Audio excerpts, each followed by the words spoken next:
So a brief note about theory. Um, we're going to use theory as a tool for understanding deviance. And I'm here to tell you folks, theory is important. Theory helps us systematically think about deviance and provides solutions to problems we study. It allows us to um, put some structure on what it is we're looking at and get some insight into the phenomenon, the behavior we're trying to understand.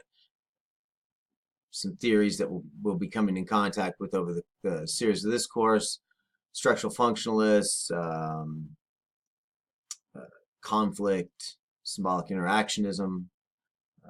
First two are structural theories of society. The other one is an individualist construction of society.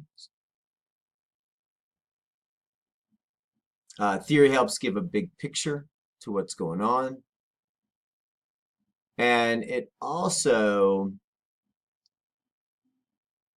may help us understand that the experience of one person might not be the experience of the norm.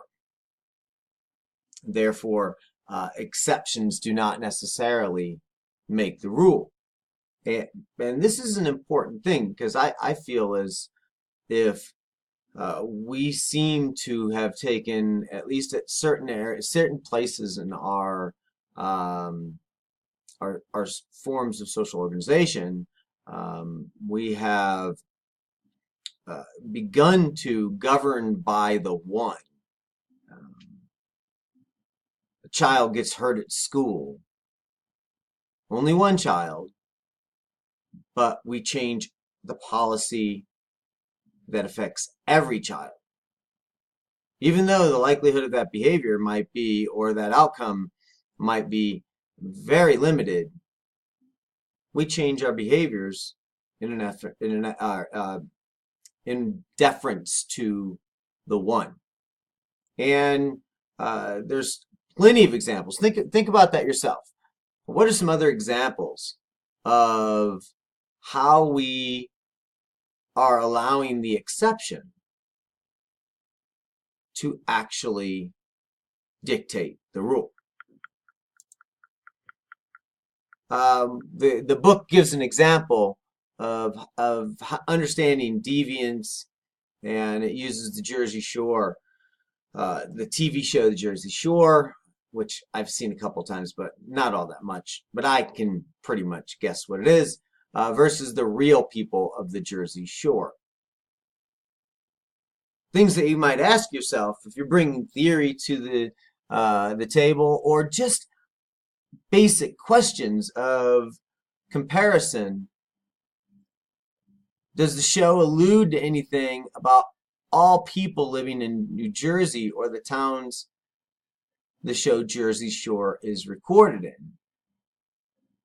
Most likely not. Most people in New Jersey are not the outlandish characters you find on Jersey Shore. Those are, in many respects, those are people acting and exaggerating characteristics of a population that is not represented by that exception. You could go to New Jersey and never find people like you would see in the Jersey Shore.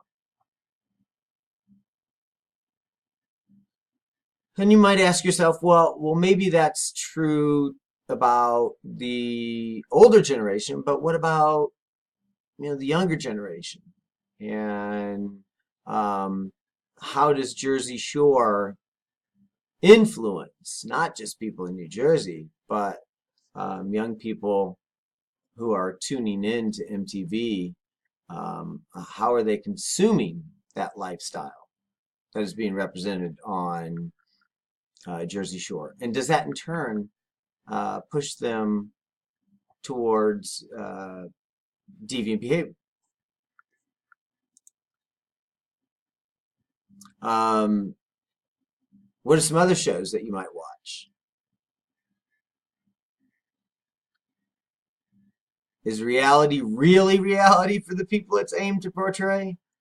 Um, you can you can see that uh, these shows are more for entertainment and less for reality. But sometimes people actually believe this is how these people live.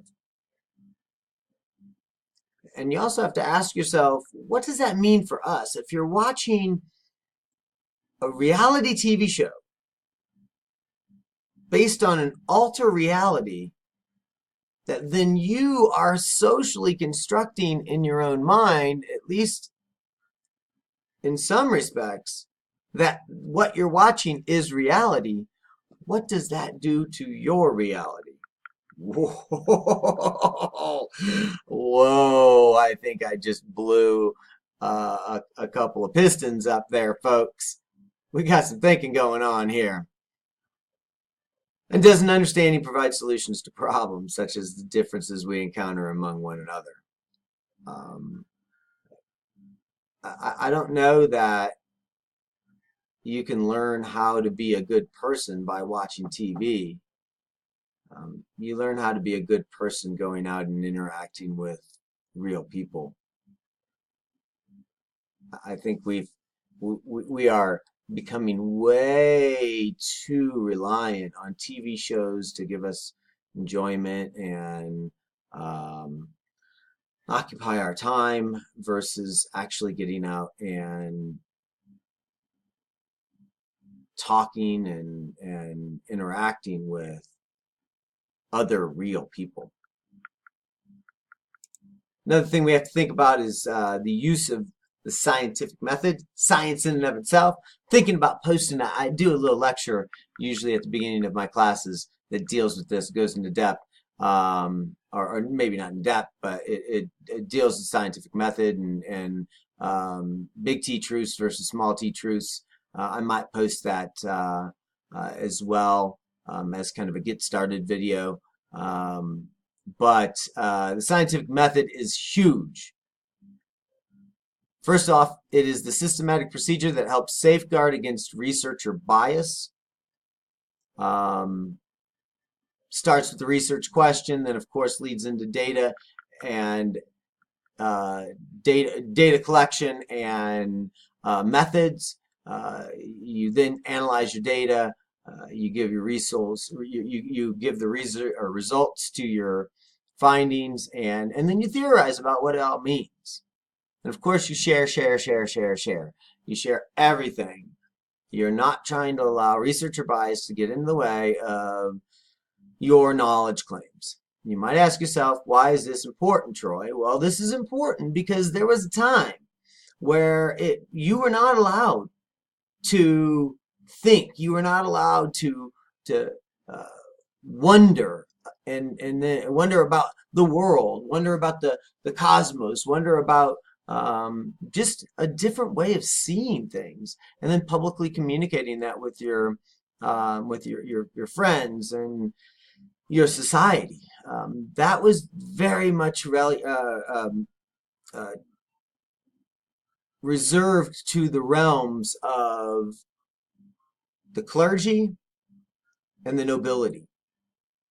And so the advent of science, the rise of science, is a pushback against the power wielded historically by the church and by the wealthy people to create reality. Like they felt that that was their job. You should not be out there questioning reality. You should be accepting it.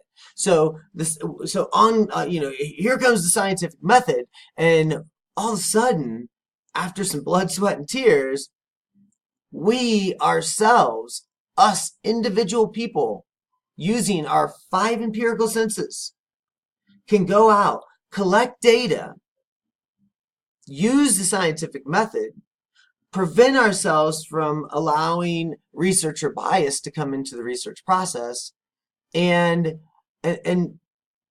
make truth claims about the world. You don't get that. That is so cool. That is so empowering, folks. You just don't understand.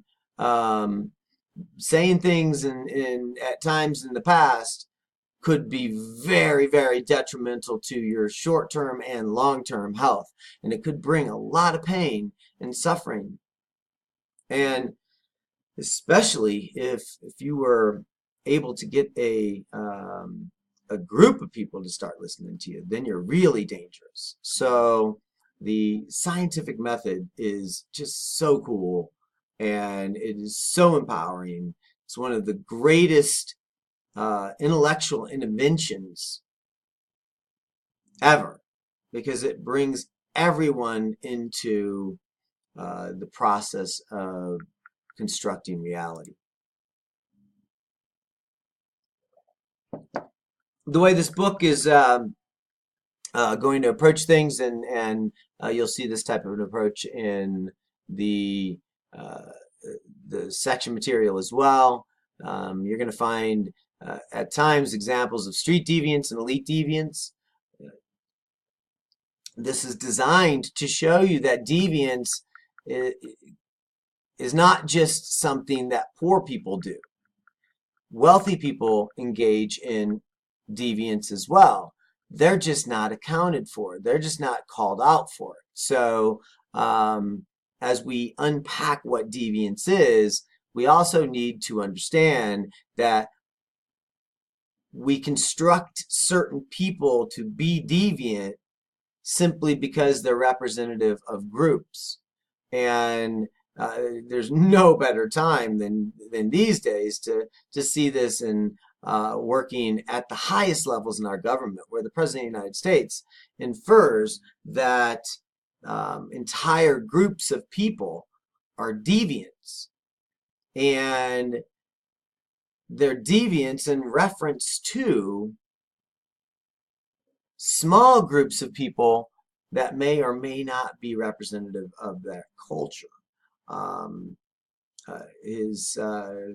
Donald Trump's references to MS-13, and then um, uh, his lumping that into Hispanics in general can make certain people think, well, if MS-13 is evil and terrible and they engage in drugs and rape and murder, then this other group that they're from, they must be deviant as well. And that's really problematic in a society like ours. Um, you're going to see ideas in action. We're going to discuss public policy and how that public policy marries up to private programs, and then we'll give the student a chance to implement what they've learned as well. The goals of this course: an introduction to deviance. That's what we're trying to get at here, folks. We're going to talk about the types of deviance. We're going to talk about researching deviance. We're going to look at some traditional theories. We're going to look at some newer theories like the social constructionists and the critical perspectives. We're going to see some responses to deviance.